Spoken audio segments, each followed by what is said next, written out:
Hold your noise, cried a terrible voice, as a man started up from among the graves at the side of the church porch. Keep still, you little devil, or I'll cut your throat. A fearful man, all in coarse grey, with a great iron on his leg. A man with no hat and with broken shoes, and with an old rag tied round his head. A man who'd been soaked in water, and smothered in mud, and lamed by stones, and cut by flints, and stung by nettles, and torn by briars, who limped and shivered and glared and growled, and whose teeth chattered in his head as he seized me by the chin. My name's Mr Brown, and I'm the head teacher at Stanwell.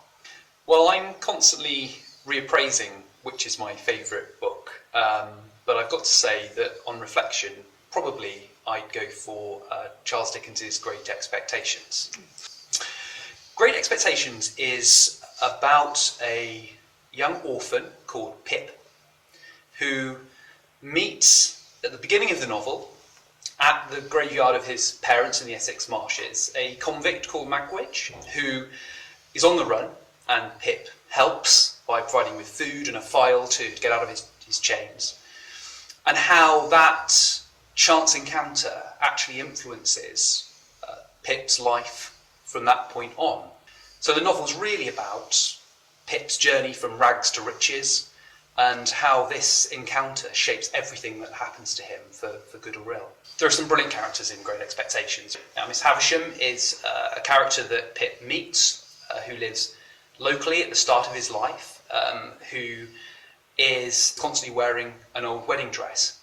Probably my favourite character in this is Magwitch, the convict, because Dickens brilliantly provides us with, at first sight, a very simple, straightforward character villain who actually by the end of the novel we realise, for all sorts of reasons, has a very different dimension.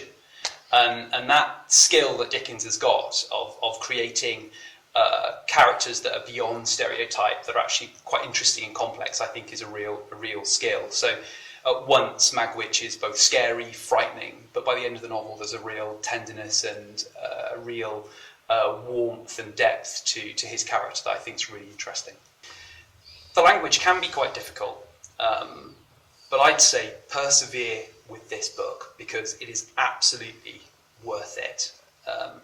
And you know, the tale it tells will stay with you for the rest of your life. But for me, this is a great adventure story. It's a great story charting somebody's personal development.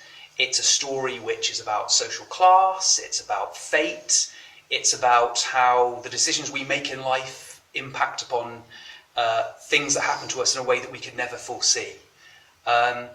It's got touches of gothic horror, it's got romance, it's an absolutely brilliant page-turner.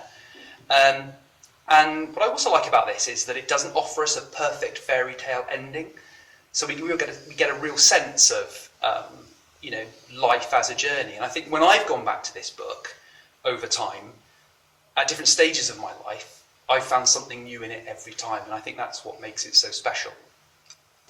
I'm absolutely delighted that here at Stanwell we celebrate Reading Week with lots of fantastic activities and events that lots of you hopefully will engage with. But remember, this is about persuading and encouraging you to pick up books and enjoy, because actually there's so much, whether it's fiction or non-fiction, that we can learn about ourselves, about each other, about the world. And I think that actually that love of reading is really important in helping us to become well-rounded people and to help understand each other. And I think that's really important at the moment.